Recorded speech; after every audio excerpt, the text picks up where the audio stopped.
Olá! Acredita que, até pouquíssimo tempo atrás, um brasileiro ou uma brasileira que morasse fora poderia perder a nacionalidade sem nem ficar sabendo? Pois é, hoje a gente vai mergulhar de cabeça nas regras, algumas bem surpreendentes, que definem quem pode entrar, quem pode ficar e, no fim das contas, quem pode pertencer ao Brasil. Então, o que a gente vai ver hoje? Primeiro, vamos começar com o assunto mais quente, essa mudança radical sobre a perda da nacionalidade. Depois, a gente explora os caminhos para se tornar cidadão, como os vistos funcionam como porta de entrada e como se estabelece residência aqui. E para fechar, vamos ver alguns casos bem curiosos que mostram a complexidade da lei. Vamos lá?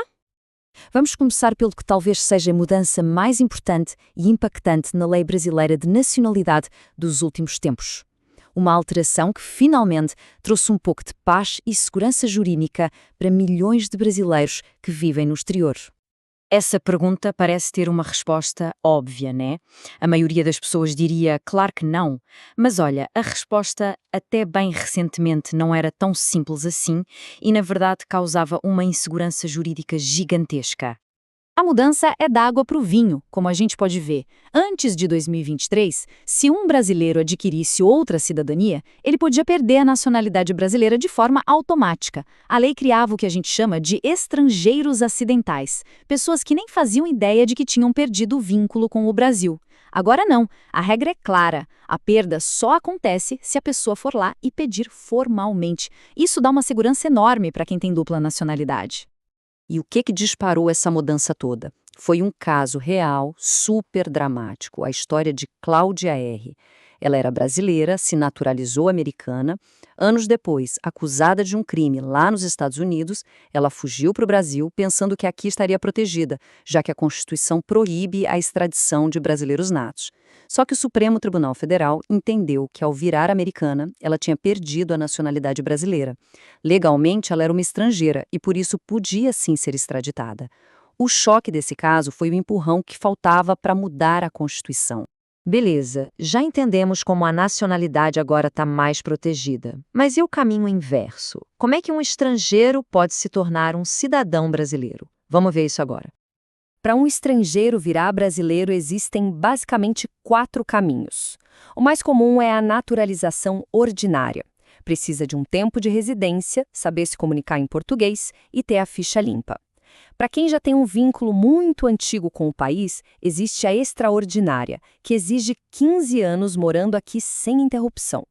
E aí temos os casos mais específicos. A especial, para familiares de diplomatas, por exemplo, e a provisória, que é uma forma de proteger crianças que chegaram muito novas ao Brasil. Mas calma lá. Antes de sequer pensar em cidadania, tem um passo anterior fundamental, não é? O estrangeiro precisa primeiro entrar e morar legalmente no país. E a porta de entrada para essa jornada, quase sempre, é o visto. De um jeito bem simples, o visto funciona como um bilhete de entrada. É aquela permissão que o estrangeiro consegue, ainda lá no país dele, para poder viajar para o Brasil com um objetivo claro. É a chave para abrir a porta. Mas atenção, não significa que a pessoa pode morar aqui para sempre. E o Brasil tem vistos para os mais variados fins. Como a gente pode ver, tem visto para estudar, para trabalhar, para fazer um tratamento de saúde, para se juntar à família e até para atividades religiosas ou voluntárias. Cada motivo de viagem vai exigir um tipo de visto diferente, cada um com suas próprias regras. E só para a gente ter uma ideia dos requisitos, um dos caminhos para conseguir um visto de investidor é comprando um imóvel no Brasil. E qual o valor mínimo desse investimento? R$ 1 milhão. Pois é. Ok, a pessoa conseguiu o visto, entrou no Brasil. E agora?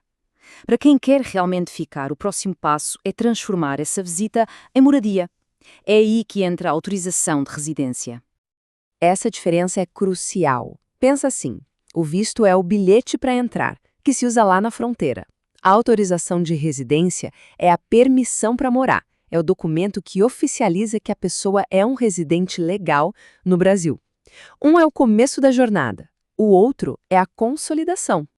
O caminho padrão é bem claro. A pessoa entra no Brasil com o visto temporário dela, de trabalho ou de estudo, por exemplo.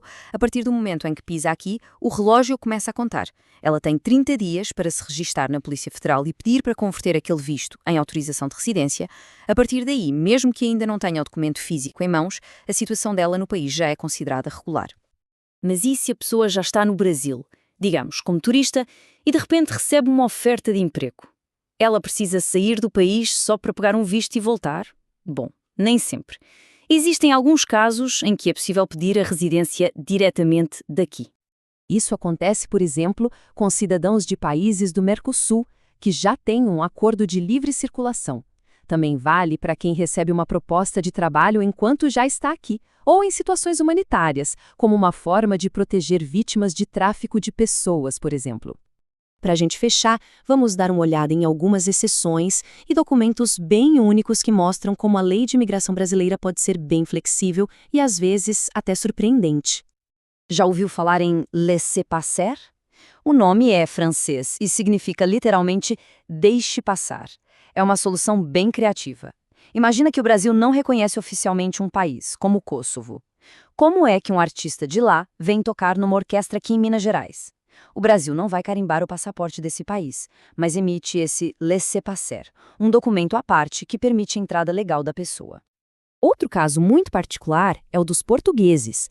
Por causa de um tratado de amizade, eles podem ter direitos civis e políticos aqui no Brasil, como votar, sem precisar se naturalizar.